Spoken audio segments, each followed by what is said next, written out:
Hello, Spartans. We'd like to welcome you to our first Spartan Sports Wrap-Up.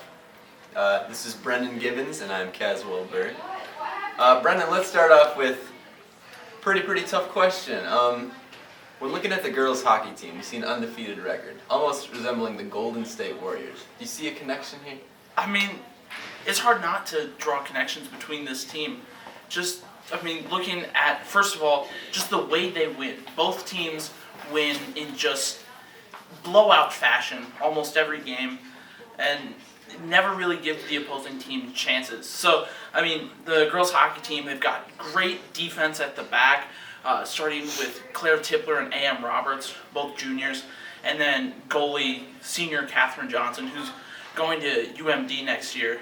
That's where it really starts for that team. But then you've got the great forwards. You've got Samantha Burke from Biz, who she moves the puck really well. And then Sina Hansen, senior, she new to SPA this year, who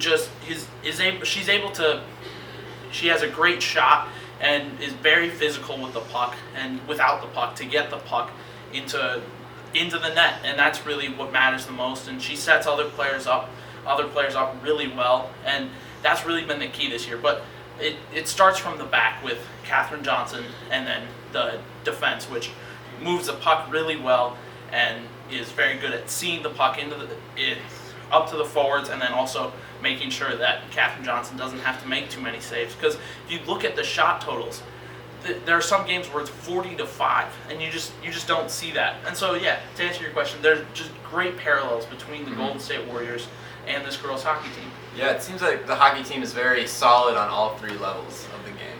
It really is. It's hard to find a more complete hockey team than this team in the state, but we'll really find that out once they get to the IMAC schedule against Brecken and Lake. Yep. And what are your thoughts on the boys basketball team? Obviously, they just had their first loss to Central, which is unfortunate. It's a learning moment, but do you have any insight on that team in particular? I think this year, what I've noticed is that they're really finding themselves quicker than last year's team. Like last year's team, it took until the section playoffs before they really found their identity. But this team, I've gone to their first couple games, and you see that they know what they're trying to do.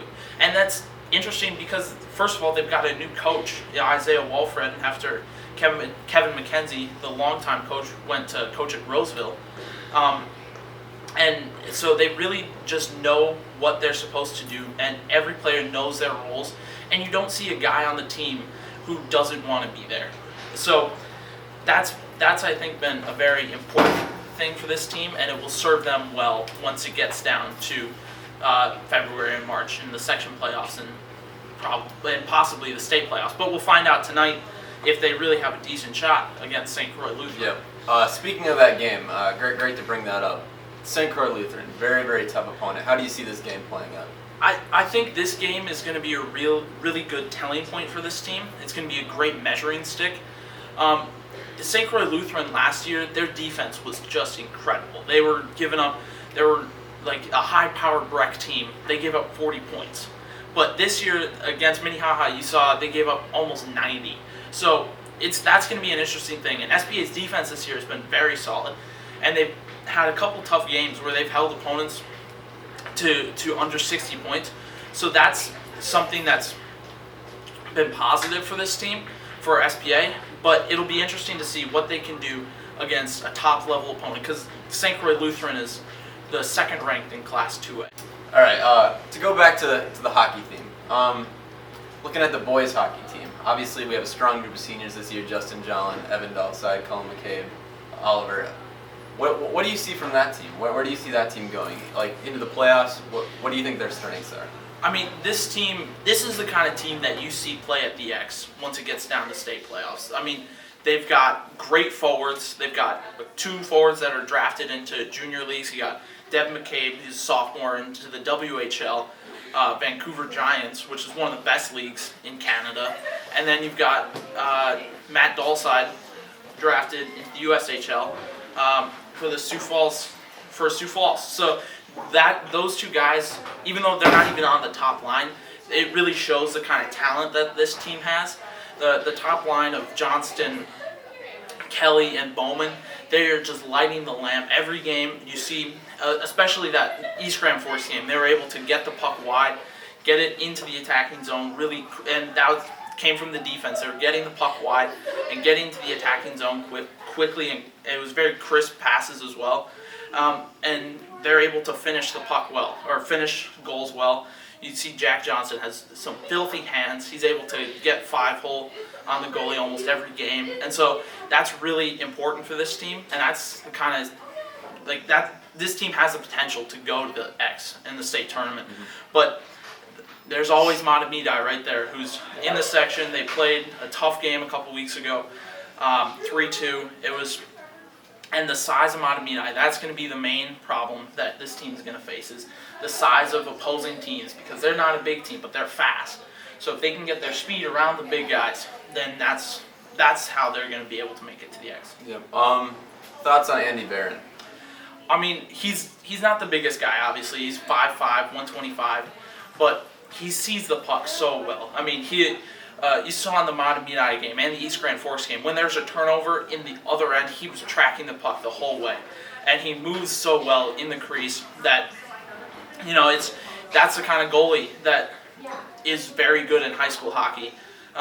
The announcers on the Matamidi game, they talked about how he's not going to get drafted, but even though he's big, even though he's small, he plays big, and he steps out well, and he sees the puck. So he's got the skill to be a possible very good junior player and a possible NHL draft pick. So, but the size will always be a factor, but it's less of a factor, obviously. You just at this level, seeing the puck well and moving well is the biggest key. All right, Brendan, to move on to some of the other winter sports.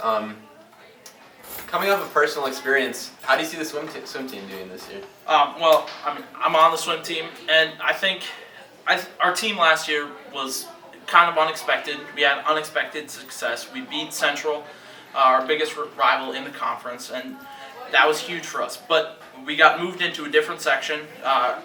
We got moved out of the section with defending state champion Egan, and into a section which, honestly, it's not the strongest section. And our goal this year is definitely to win that section. That's what my goal is for this team, and I think that's what everybody's goal is. We already know what it's like to win the conference. We already know what it's like to beat Central. So now our goal is to take that next step. And although we're probably not going to be able to win the state, we've got a decent shot to win the section. Mm-hmm.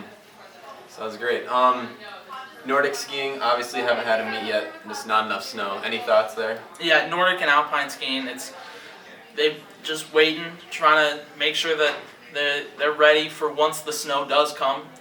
It's similar to the spring season, but that's because the snow is making it so that the fields are covered and you can't have baseball games on snow. So they're just trying to make sure that they're ready.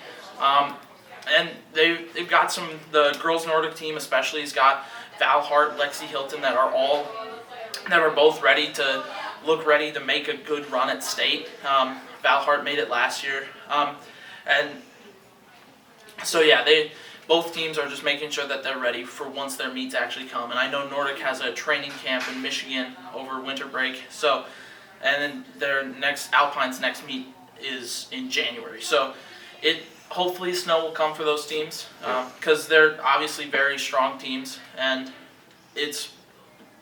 but yeah, it's kind of disappointing, but we'll see how it goes. Well, the overall verdict sounds pretty good on Spartan Sports this winter. Lots of state teams, it sounds like, lots of state players. Any final comments that you'd like to make? Yeah, I'm just excited for this sports team.